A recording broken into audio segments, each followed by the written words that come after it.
गुर्बत, बेरोजगारी और महंगाई की कोख से एक और संगीन मसले ने जन्म ले लिया है। मुल्क में 8 करोड़ से जायद लोग नफसियाती मसाइल का शिकार हैं। वजारत सेहत के असम्बली में पेश किए गए आदाद-ओ-शुमार ने चौंका दिया। 126 मेडिकल कॉलेजेस में इलाज की सहूलत मौजूद होने के बावजूद शहरियों को इतनी बड़ी तादाद क्यों खामोश बीमारी का शिकार हो गई है, ये जानेंगे। गुर्बत, बेरोजगारी और महंगाई की कोख से एक और संगीन मसले ने जन्म ले लिया है। मुल्क में 8 करोड़ से जायद लोग नफसियाती मसाइल का शिकार हैं। वजारत सेहत के असम्बली में पेश किए गए आदाद-ओ-शुमार ने चौंका के रख दिया है। गुर्बत, बेरोजगारी और महंगाई की कोख से एक और संगीन मसला जन्म लेने लगा है। मुल्क में 8 करोड़ से जायद लोग नफसियाती मसाइल का शिकार हो रहे हैं। वजारत सेहत के मुताबिक असम्बली में पेश किए गए आदाद-ओ-शुमार ने बिल्कुल चौंका कर रख दिया है। 126 मेडिकल कॉलेजेस में इलाज की सहूलत मौजूद होने के बावजूद भी शहरियों की इतनी बड़ी तादाद खामोश बीमारी का शिकार है। गुर्बत में बेरोजगारी और महंगाई की कोख से एक और संगीन मसले ने जन्म ले लिया है। 8 करोड़ से जायद लोग नफसियाती मसाइल का शिकार हो रहे हैं। वजारत सेहत के असम्बली में पेश किए गए आदाद-ओ-शुमार ने चौंका कर रख दिया है। 126 मेडिकल कॉलेजेस में इलाज की सहूलत मौजूद है, उसके बावजूद शहरियों की इतनी बड़ी तादाद खामोश बीमारी का शिकार होती जा रही है। वजूहात गुर्बत, बेरोजगारी और महंगाई की कोख से ये एक और संगीन मसले ने जन्म ले लिया है, जिस पर हम बात करेंगे। मुल्क में 8 करोड़ से जायद लोग नफसियाती मसाइल का शिकार हैं। इसी पर बात करने के लिए हमारे साथ मौजूद हैं इस वक्त माहिर नफ्सियात सबा शबीर शेख साहिबा। उनसे बात कर लेते हैं। सबा साहिबा, बहुत शुक्रिया आपके वक्त का। वजारत सेहत की रिपोर्ट के मुताबिक 8 करोड़ से जायद पाकिस्तानी इस वक्त मुख्तलिफ किस्म के नफसियाती मसाइल का शिकार हैं। इतनी बड़ी तादाद यकीनी तौर पर एक लम्हा फिक्रिया है। आमतौर पर कौन कौन सी बीमारियां हैं जिन्हें हम नज़रअंदाज कर देते हैं और वो पैदा हो रही होती हैं किसी न किसी वजह की वजह से? इस वक्त जो साइकोलॉजिकल प्रॉब्लम्स हैं उनके बढ़ने के मल्टीपल रीजन सामने आ रहे हैं। जैसे अगर हम देखें कि अनएम्प्लॉयमेंट कितनी ज़्यादा है। अगर कोई कमाई कर रहा है, उसकी अर्निंग जो है, उसकी सैलरी वो उतनी ही है या उससे थोड़ी बढ़ गई है, लेकिन अगर उसके खर्चा जात देखे जाएं तो वो डबल ट्रिपल है। और जब वो नहीं अफोर्ड कर पाता और फैमिली में आपस में फिर एक क्लैशेस होते हैं या डिस्प्यूट होता है, आर्गुमेंट्स होते हैं, तो ओवरऑल हमारे मुआशरे में साइकोलॉजिकल प्रॉब्लम्स बढ़ने की रीज़न जो है अगर हम देखें कि तो उसमें यही है कि हमारा चीज़ों के साथ कोप ना कर पाना, मल्टीपल प्रॉब्लम्स होने की वजह से स्ट्रेस मैनेज क्यों नहीं हो पा रहा, क्योंकि स्ट्रेसर बहुत ज़्यादा है। अभी इस वक्त हम देखने में आ रहा है कि बेचैनी के साथ बहुत सारे एंग्जाइटी के पेशेंट बहुत ज़्यादा है कि उनको जो है उनकी हार्ट बीट तेज होने लगती है। कोई भी ऐसा जो स्ट्रेसफुल एनवायरनमेंट आता है उसमें वो खौफजदा होने लगते हैं कि हमसे नहीं हो सकेगा। फ्यूचर से रिलेटेड लोग बड़े खौफजदा है, जिसकी वजह से लोग एंग्जाइटी का शिकार हैं। हमारे घरों में हम इर्द गिर्द देखें तो कितने एक्सीडेंट्स ऐसे हैं, कोई किसी को गाड़ी मार गया है तो इस तरह की चीज़ है, या किसी ने किसी का कत्ल कर दिया है। तो इस तरह की चीज़ें इस वजह से इतनी कॉमन हो चुकी हैं क्योंकि हम छोटे प्रॉब्लम्स को सॉल्व नहीं कर पाते, हमारे जो रीजंस हैं वो सॉल्व नहीं हो पाते और इससे बढ़ते बढ़ते साइकोलॉजिकल मेजर प्रॉब्लम्स हमारी लाइफ में ऐड होते जा रहे हैं। ठीक है सबा शबीर साहिबा, आप साथ ही रहेगा। हमारे साथ इस वक्त मौजूद है ताहिरा रबाब साहिबा, उनसे भी बात कर लेते हैं। ताहिरा साहिबा, बताएगा कि माहिर नफ्सियात के पास जाना हमारे मुआशरे में मायूब समझा जाता है और यही वजह है कि लोग इलाज के लिए जाने से कतराते हैं। इस रुझान की हौसला शिकनी करने की कितनी ज़रूरत है और नफ्सियाती मसाइल के हवाले से लोगों में शऊर बेदार करने के लिए हमें क्या इक़दाम करने होंगे? तो ये अभी तक हम लोगों ने टैबू ये समझा हुआ है कि शायद जो साइकोलॉजिस्ट होते हैं, क्लिनिकल साइकोलॉजिस्ट होते हैं, इनके पास सिर्फ पागल लोग जाते हैं। तो जब तक हम इसको मेंटल हेल्थ को सिर्फ पागल होने के साथ एसोसिएट किए रखेंगे, तब तक तो मेंटल हेल्थ प्रोफेशनल्स तक पहुंचना बड़ा मुश्किल हो जाएगा। तो हमें इस चीज़ की अहमियत के ऊपर ज़्यादा फोकस करने की ज़रूरत है कि मेंटल हेल्थ इश्यूज जो हैं वो किसी भी इंसान को पागल हुए बगैर भी हो सकते हैं। पागल होने की एक्सट्रीम हद है जिसके ऊपर सब लोग नहीं जाते।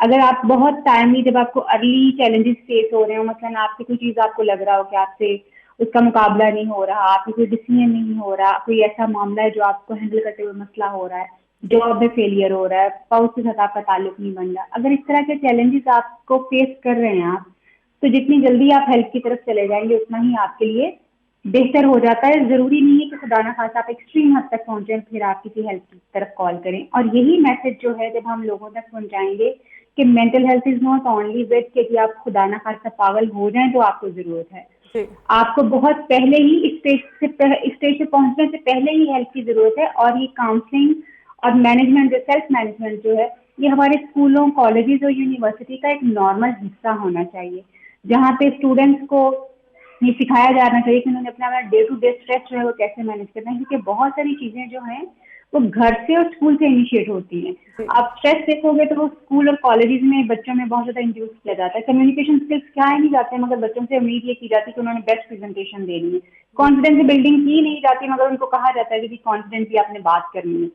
जब आप सिखाएंगे नहीं तो आप ये चीजें करेंगे कैसे? और ये बिल्कुल सारा काम जो एक साइकोलॉजिस्ट का काम है, हर कॉलेज, यूनिवर्सिटी और स्कूल के लेवल के ऊपर साइकोलॉजिस्ट का होना एक मस्ट होना चाहिए। अगर साइकोलॉजिस्ट नहीं हो सकते इतने ज्यादा, तो फिर वहाँ के जो स्टाफ है, जो टीचर्स हैं, उनको mental health and psychosocial support के ऊपर ट्रेनिंग देके उनको इस काबिल किया जा सकता है कि अपने बच्चों को, अपने स्टूडेंट्स को जो है वो इतना कॉन्फिडेंस जरूर कर सकें कि वो अपने डे टू डे स्ट्रेसेस को जो है वो मैनेज कर सकें।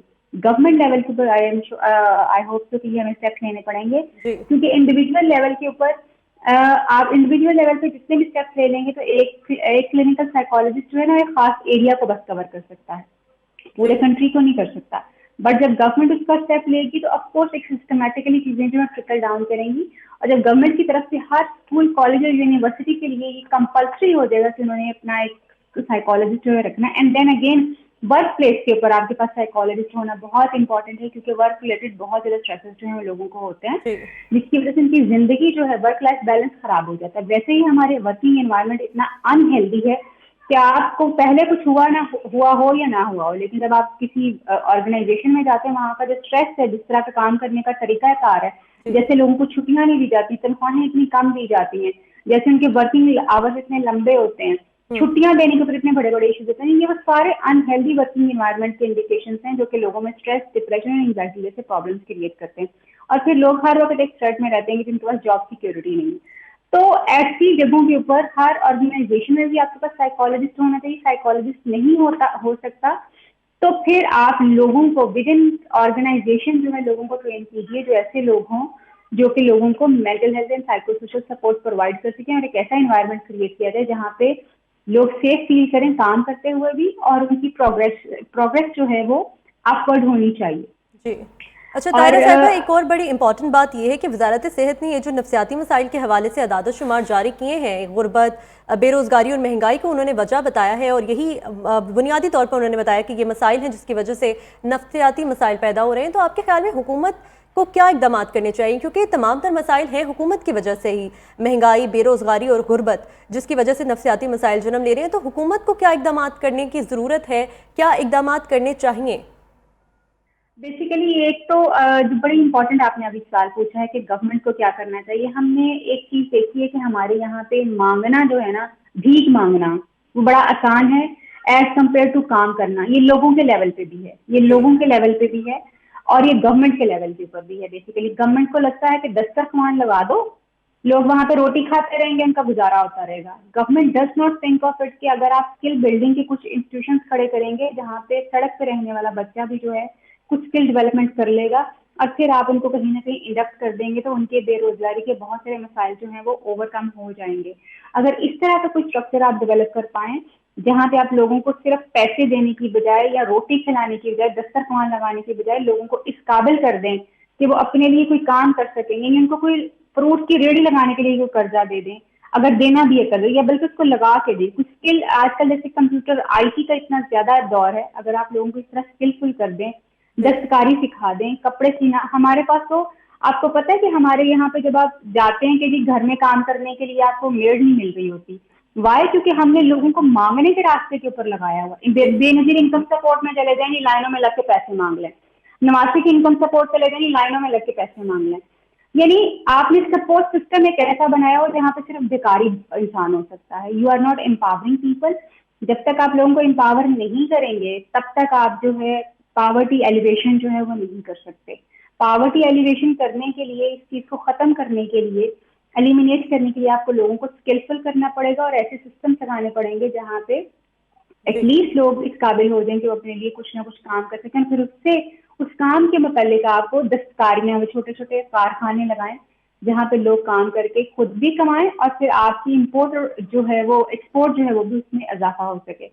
तो ये चीजों के ऊपर अगर आप काम करेंगे तो आप बिल्कुल ये जो हमारे बेसिक सेक्टर्स हैं कि गुर्बत है, माशी बदहाली बहुत ज्यादा है लोगों के ऊपर, एक्चुअली इकोनॉमिक बर्डन बहुत ज्यादा है लोगों के ऊपर, विच इज टेकिंग देम कि भी हम करें क्या। और आप जब तक अपनी कौम को रोटी पानी कपड़े से आजाद नहीं करते, वो कौम कभी भी सोचने और समझने के काबिल नहीं होती, क्योंकि आपने उसको सर्वाइवल के ऊपर आपने लगा के रखा है।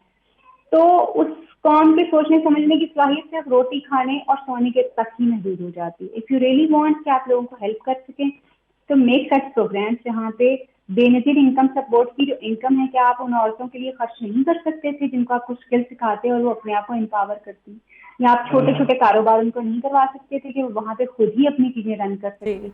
तो ये जी बिल्कुल, हुकूमती सतह पर बहुत सारे काम करने की ज़रूरत है ताकि गुर्बत बेरोज़गारी को ख़त्म किया जाए। जो वजूहात बन रही हैं इस वक्त नफ्सियाती मसाइल की, हमारे साथ मौजूद थी माहिर नफ्सियात ताहिरा रबाब साहिबा, बहुत शुक्रिया आपके वक्त का। इसके अलावा सबा शबीर शेख साहिबा हमारे साथ मौजूद थी, आपका भी बहुत शुक्रिया। और आपको बता रहे हैं कि गुर्बत, बेरोज़गारी और महंगाई की कोख से एक और संगीन मसले ने जन्म ले लिया है, जिसकी वजूहात पर हमने बात की। इस वक्त मुल्क में 8 करोड़ से ज़ायद लोग नफ्सियाती मसाइल का शिकार हैं। वजारत सेहत के असम्बली में पेश किए गए आदाद शुमार ने सबको चौंका के रख दिया है। 126 मेडिकल कॉलेज में इलाज की सहूलत मौजूद होने के बावजूद शहरियों की इतनी बड़ी तादाद खामोश बीमारी का शिकार होती जा रही है। इस तमाम तर मसले पर हमने बात की और गवर्नमेंट की तरफ से बहुत सारे काम करने की ज़रूरत है। ये मसाइल जो जन्म ले रहे हैं, गवर्नमेंट के इक़दामात से ये मसाइल ख़त्म भी हो सकते हैं। गुर्बत, बेरोज़गारी और महंगाई जिसकी कोख से एक और संगीन मसला जन्म ले रहा है।